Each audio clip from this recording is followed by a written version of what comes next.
Hello everybody advance टेकको यो basic कोर्सको सेक्सनमा तपाईँहरूलाई फेरि म स्वागत गर्छु र आशा गर्छु तपाईँहरूले योभन्दा पहिलेको भिडियो तपाईँहरूले हेरिसक्नु भएको होला जुन मैले बनाएको थिएँ computer on off and restart icon move and rename अनि त्यसपछि टाइपिङ इङ्ग्लिस र नेपालीवालाको। अब यहाँबाट हामीले गर्ने के छ भन्दाखेरि क्यालकुलेटर एन्ड एमएस पेन्ट भने क्यालकुलेटर र एमएस पेन्टमा हामीले गर्दै जाँदा सबैभन्दा पहिले हामीले गर्ने के त अब कसलाई क्यालकुलेट गर्ने त क्यालकुलेट हामीले यहाँ एउटा सेन्टेन्स लेखेर गर्ने र त्यो सेन्टेन्सलाई अब हामीले कतिसम्म गर्न सक्छौँ।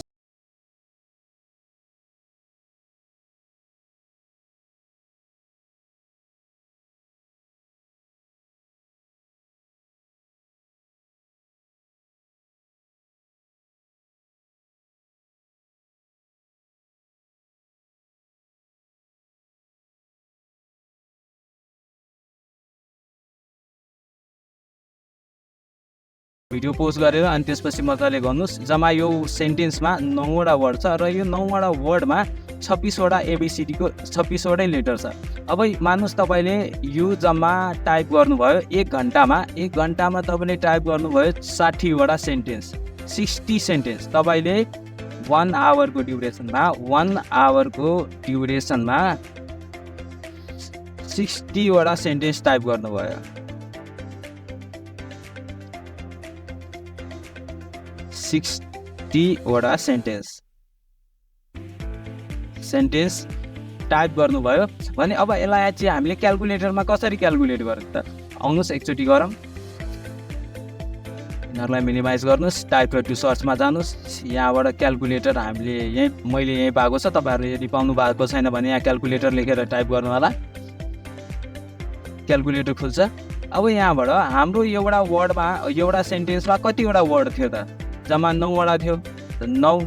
अनि त्यसपछि फेरि हामीले कतिवटा सेन्टेन्स टाइप गरेको थियो जहाँबाट 1 घन्टामा कति मिनट हुन्छ त 60 मिनट हुन्छ त 60ले डिभाइड गर्नुहोस्। तपाईँको स्पिड यदि 9सम्म छ भने अहिलेसम्म एकदमै कम छ, तपाईँले 20सम्म पुर्याउनु पर्ने हुन्छ र हामीले चाहिँ यसरी नै क्यालकुलेट गर्ने हो आफ्नो टाइपिङ स्पिडलाई पनि। ओके, त्यसपछि यो क्यालकुलेटरको मलाई लाग्छ तपाईँहरूले बुझिसक्नु भएको छ। अब यहीबाट अगाडि बढ्नुपर्ने हुन्छ।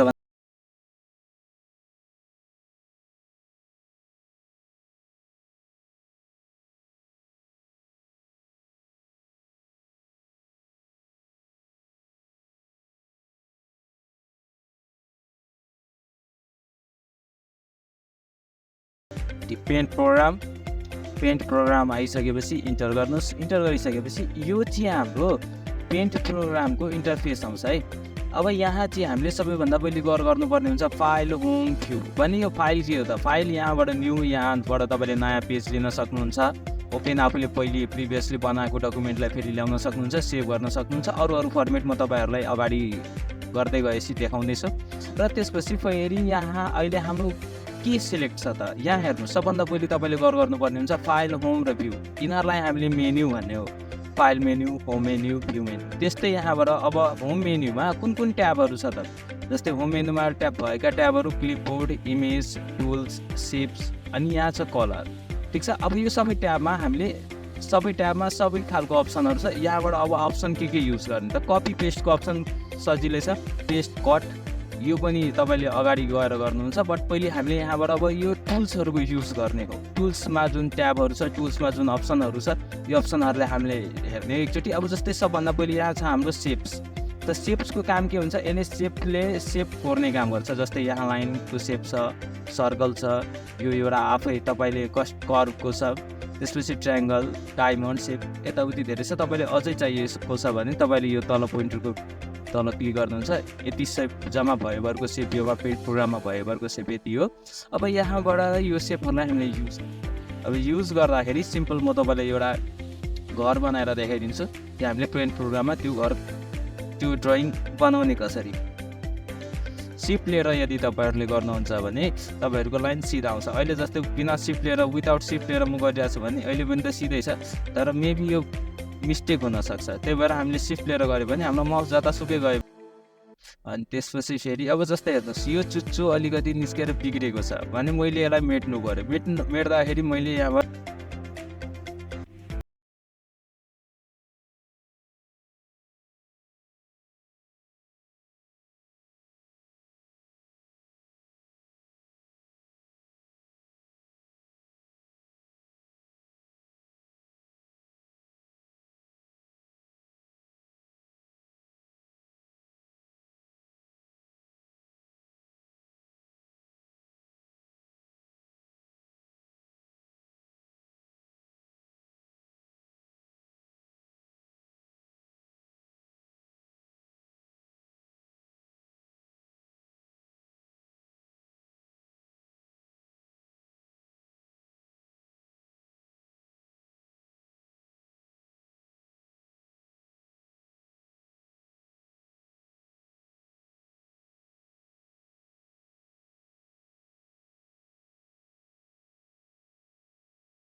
यो लाइट ब्लू लिइहाल्छ, लाइट कलर यहाँ गरेँ।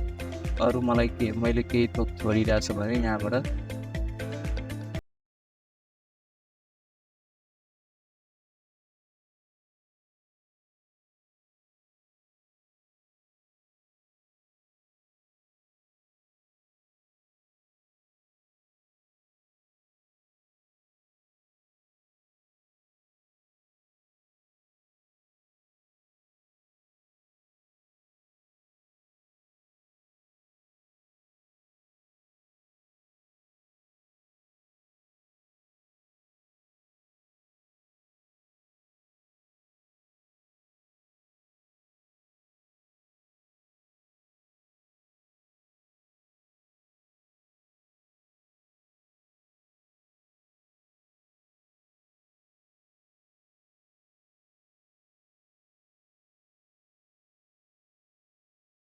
नहोस्। माउस चलाउनलाई माउसको युज इजिली गर्नलाई हामीले यो पेन्ट प्रोग्राम चलाउने हो। यसले हामीलाई अलिकति माउस चलाउनलाई इजी हुन्छ, कम्फर्टेबल हुन्छ। त्यही भएर किनकि बिस्तारै बिस्तारै हामीले यो सबै टुलहरू युज गर्दै जान्छ भने हामीले माउसको युज इजी पर्न जान्छ।